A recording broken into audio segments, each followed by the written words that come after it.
it wasn't one single moment. It was probably a confluence of a bunch of different things. So in particular, so I was a science major, but everything I did with my extra, I was super involved in college. So I was very involved in my fraternity. I was the rush chairman for my fraternity. So recruitment chair is the official name of it, but basically that's a sales job.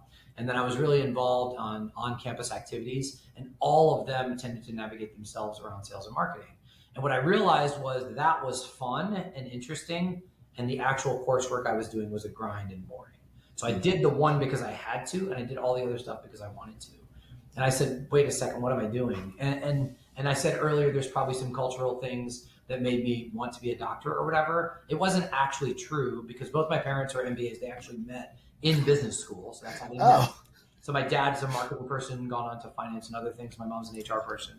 And so when I said that, they were like, okay, fine, just do something else. Like, we don't care. We just, like good parents, they just want you to be happy. So that a lot of that was like mud in my own mind, but it was like over time. And you'd go to a 3.5 hour biology lab that's super important if you're going to end up your life dissecting things.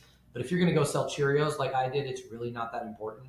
And so that just happened so many times in a row that I was just like, all right, let's make a career of it. The pivot was relatively easy for me because even though I wasn't in the business school at my university, I had all of these great sales-like examples. I'm naturally an extroverted person. So I'd go to these, information sessions, I'd ask questions, and they're looking for salespeople. And that was, relatively straightforward for me. So that was a good start to my switch from the science world to the sales world.